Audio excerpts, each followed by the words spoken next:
فرصتنا مربوطة بأقدام الآخرين. تكسب شيلي، احنا خسرنا المباراتين من اليابان 2-0 ومن نيوزيلندا 2-1. حسبة بيرما، لكنه عشان تشوفوا الناس اللي شغالة بجد، احنا في حسبة بيرما بينما المغرب تصدرت مجموعتها اللي فيها البرازيل واسبانيا. احنا هنفضل نزق بالدعوات؟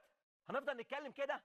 امال بقى لو معانا البرازيل ومعانا المغرب ومعانا اسبانيا كنا عملنا ايه؟ كنا شلنا ستات؟ بلاش ستات دي عشان في ناس بتزعل. كنا شلنا 5 و4 و3. اهم حاجه كانت عند المنتخب المغربي النهارده لو تلاحظ معايا هو الحفاظ على اللعيبه وعدم الارهاق وعدم المجهود، وكل خطوه كانت محسوبه. يكسب المكسيك ما يكسبش المكسيك، احنا الاول، مش فارقه معانا مين اللي يصعد مين اللي مش هيصعدش. احنا باصين للبطوله، البطوله وفقط. النهارده 90% مش التشكيله الاساسيه. النهارده مين بيلعب من التشكيله الاساسيه؟ علي معمر وسعد الحداد. حد تاني؟ يعني هتقول لي جسيم نزل في الشوط الثاني هو وعثمان محمد ومين تاني والزبير، ان دول يعني نزلوا في الدقيقه كام؟ حوالي 68، ونزلوا بيحافظوا على نفسهم. ما فيش مخاطره. التعليمات ان ما فيش مخاطره، لان احنا قدامنا مشروع وقدامنا هدف وقدامنا بطوله عايزين نحققها.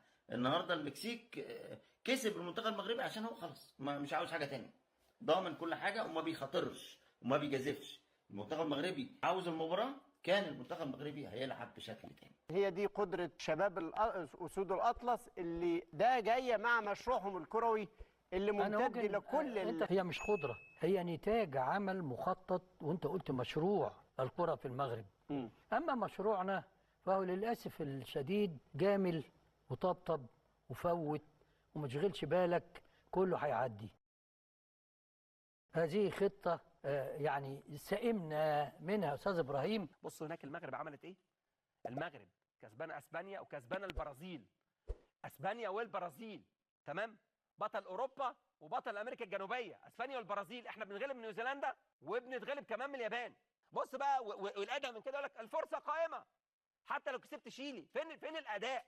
اداء كارثي، اداء ولا اسوأ من كده. لا تكتيك ولا لعب ولا مهارات ولا لعب ولا كره جماعيه ولا كره فرديه ولا اي حاجه. انت بتتفرج على منتخب، تمام، في كره القدم ابيض.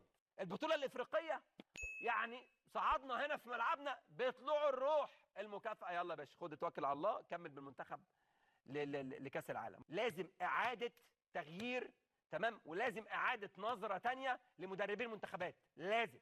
اللي بيحصل في كره القدم المصريه عيب، بجد عيب. لازم اعاده نظر، تمام، لاختيارات المدربين بتوع المنتخبات.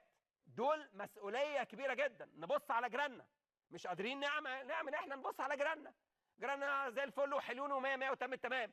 ومش محض الصدفه، مش محض الصدفه، لان الفريق الاول المغرب وصل لسيمي فاينال كاس عالم.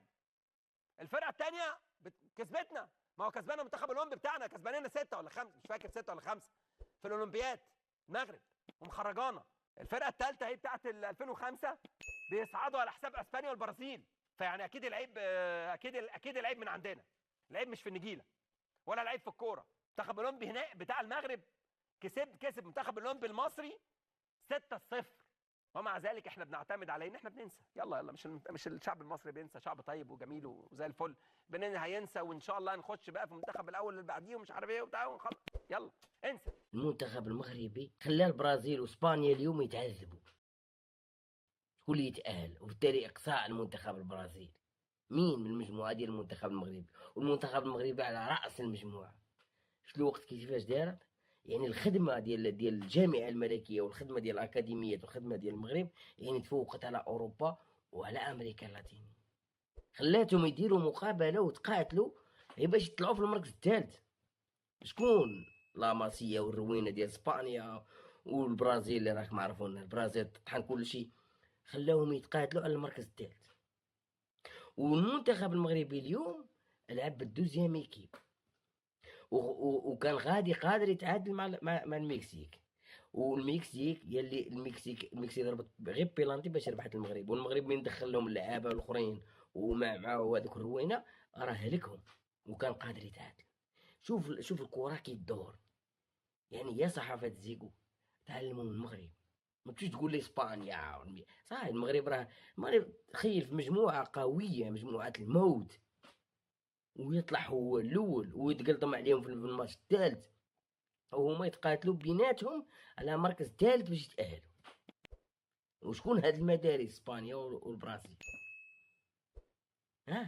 مصر راه كانت تسنى هديه، هالهديه ما جاتكش اودي يا مصر، مع احتراماتي.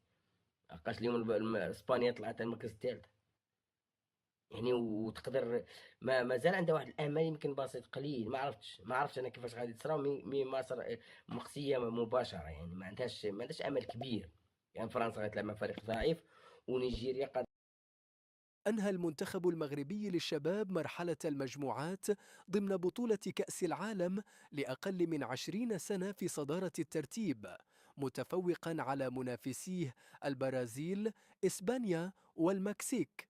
وسيتعرف المنتخب المغربي على خصمه في ثمن النهائي بعد نهاية كل مباريات المجموعات، حيث سيواجه أحد المتأهلين في المركز الثالث.